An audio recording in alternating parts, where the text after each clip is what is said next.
Hello guys, welcome back to Haymanager. I've not loaded in a while, I've had things going on. Football's been on, I've been seeing friends, just enjoying life, just doing stuff, just trying to get out there. A bit of a change of setup, I have got my glasses on.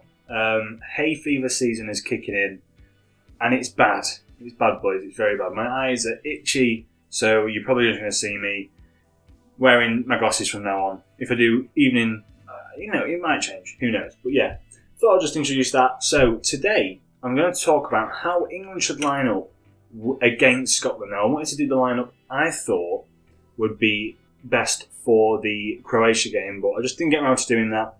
I'm very busy myself, and then I just didn't. To be fair, I didn't know how Southgate was going to set up. That's the main one. I didn't know what sort of system he was going for, how he wanted to play the games, and now I've seen it, I can sort of put a decent guess as to how he's going to sort of implement his tactics into these games. So we saw against Croatia, he played, I think I've got it on the screen now, he played a 4, let me put Pickford in net for you. Yeah, he played a 4 at the back, which was Trippier on the left, which is an interesting one, as you've got Chilwell, who's a Champions League winner, then you've got Luke Shaw, who's player of the season worthy performances, didn't manage to get him into the England side. Trippier at left back, Mings, Stones, and then Walker at right back. He then played a pivot in the middle. I won't even really say a pivot. I think it was more of like a free roam, sort of just defensive midfielders in Rice and Calvin Phillips. And he had a free flowing 3 across the front line of Sterling, Mount, and Foden, who sort of intertwined, and then he had Kane obviously up front. Then I just had a quick look at Scotland's team. I did watch the Scotland game. It was very poor by them. A really poor display, but it's the first tournament in 23 odd years, so you're not really expecting much from Scotland, but they've got a decent chance to try and draw it back, I think. They did play, well, it's arguably a 3-5-2, but I'm calling it a 5-3-2, where they play Robertson as sort of like a wing-back role, a complete wing-back, and then they play another wing-back you can run up the pitch. They have McTominay, who drops into like a little libero role with him dropping in and out of here. McGinn as well, Armstrong, to name a few. They didn't start Che Adams, I don't believe, which was an interesting one. And then the centre-backs and Marshall and net aren't fantastic, so you can see why they triple up at the back. Now for us, England, I was thinking about this. I've just been thinking about it all day, to be honest. How do you approach this sort of game now? You want more attacking fullbacks in this type of game because you know you've got that double up on the left-hand side. You're going to see the wing-backs out of position a bit more. You want pace. That's the big one. You want a lot of pace, like a lot of pace in these games. But you also want to dominate the midfield because the midfield turned into some sort of like a very deep 3 in the midfield, which like clamp the midfield down, and this centre-back sort of just drifts in and around this area, giving the free roam to just defend, basically. So it becomes like a 4 in the midfield, which is very, very compact, which is why I want to try and get down the wings. Now, for me, you need to try and obviously use the pace that we've got in the team. So for me, Walker starts, for sure. So does Pickford, because I think he had a decent game out there. Stones starts as well. Mings, arguably, I'd put Cody in just for the experience, because we know Scotland are going to be a very, very cross-worthy team, as we've seen it. We've seen them be very lethal from crosses. So I was considering a 3 at the back, which I might see if I can try and implement it again. For me, Trippier doesn't start this game because he doesn't really add much to it. We need a lot of pace. He needs to try and get forward a lot. He does add that free kick value, but for me, Trippier doesn't start, so we'll put him onto the bench. And we have Rice and Calvin Phillips in the midfield. I think these two played magnificently together. Do I think they'll start again together? It's questionable. If I was to try and say we need to get the best out of this team, I'd probably say yes, but for now it's a no. I don't think these two will start again together. Calvin Phillips had a fantastic game. Rice was very quiet, so Rice comes out for me. Foden, he's a very technical player. You're going to have to try and get try and find the gaps in this very compact back line and the compact midfield. So you need a lot of one-touch, two-touch type of football in midfield to sort of break those back lines.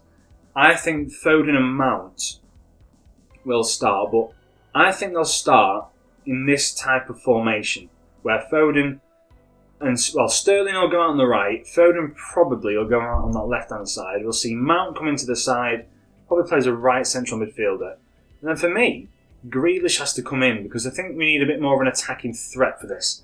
You see the midfield, we have to try and dominate in a sense, but I think through these three midfielders, Grealish dropping deeper, Mount dropping deeper to bring the ball forward and play a few 1-2s with Sterling and Foden, giving them the ball to go down this left-hand side and double up like so, whilst having a back four and Phillips in to tuck in behind as well. Mount's very good at pressuring players. I think he'll start Grealish in this next game because we saw him warming up. I think he'll start Foden again because he's very good. Kane starts every game. Sterling played very well, I've got to admit. He played pretty good football and got the goal and made the movement basically, so he has to start. For me though, Luke Shaw comes in. I think he's defensively sound and he gets forward a lot as well. He's very good getting forward. He's got the pace behind him, that's the main one. And positionally, he's just a bit more aware. Whether or not he'll be able to partner up with Mings, that's the main thing. I don't know. I'm not sure about Maguire's fitness levels. He might be back. I'll have to double check that. But yeah, that's how I think we'll start. But if it was me, I know Kane's your star striker, and you've probably got to start him. But near the 50, 60 minute mark, if nothing changes, I'd put Rashford up front. Because then you've got this front three that's sort of intertwined.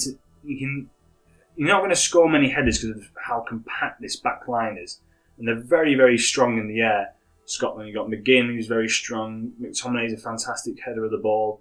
Armstrong's great at coming back. You've got, who's the two strikers again? Che Adams is a great header of the ball. I think he'll start in the next game.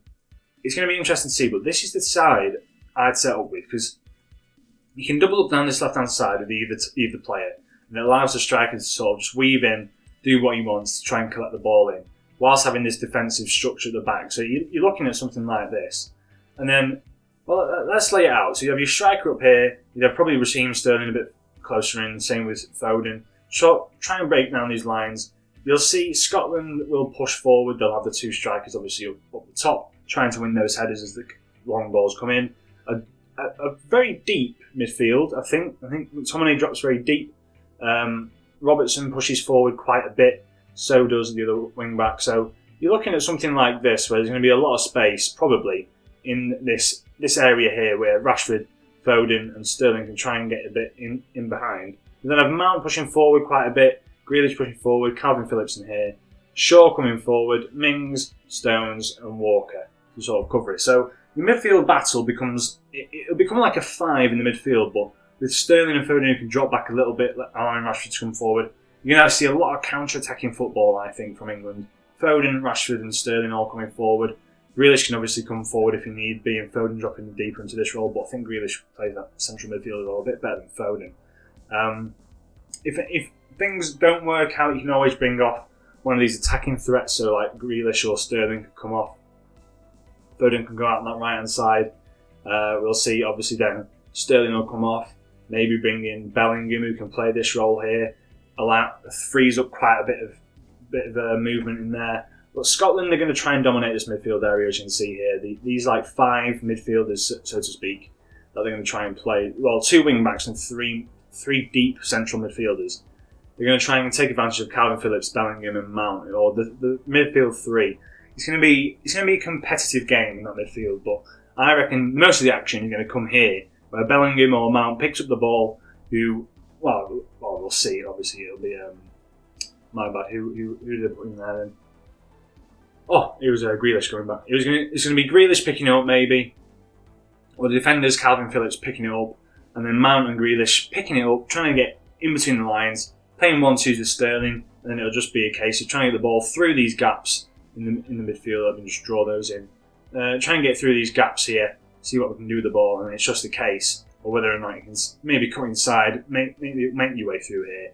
And it'll be interesting. It's going to be a very, very good game on Friday. I can't wait for it. That's my overview and how I think we should set up.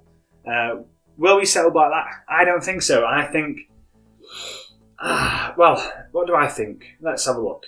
I reckon he'll go for a back 3. It'll be like Walker, Mings, Stones or something. So it sort of eradicates that heading threat that I reckon he'll think they have. And then he'll probably just play like a 2 at the back again. Rice and Phillips, who can defend very well. Mount can push forward. Kane can play up top. Sterling there. Grealish can push a bit further forward as well at this point. Oh no, I've got too many players again. Mount, Foden, and Sterling yet again, and Kane again. So just with a free-flowing football, but then you're looking at this midfield battle being lost because you can't play a 4-2-3-1 and expect us to dominate the midfield. I think we have to play the 4 at the back, play it that way. So yeah, that's how I think anyway. We will line up. I think. Oh, hold on. 3, 5, 9, 10. Oh no, we can get one more player in. Oh, I don't know what I'm doing. Maybe you'll put Rashford up on it. Who knows?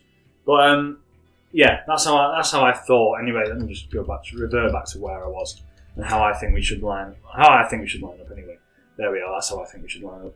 So yeah, interesting sort of analysis. I'm enjoying the Euro so far. I hope you are. A few exciting games going on at the moment. I watched the Czech Republic game. That was a very good game against Scotland. Austria against Macedonia. I watched that with my friends. That was a fantastic game. Obviously, England I watched as well. Pretty boring game overall, but yeah. And as well as that, I think France just beat Germany 1-0. So accumulators coming in. Fantastic stuff. So hope you've enjoyed this update. Sorry I've not uploaded for a while. Hopefully a new Football Manager series coming up soon, and yeah, I shall catch you in the next episode. Thanks for watching. Hope you're all well. From me, Alex. Ciao.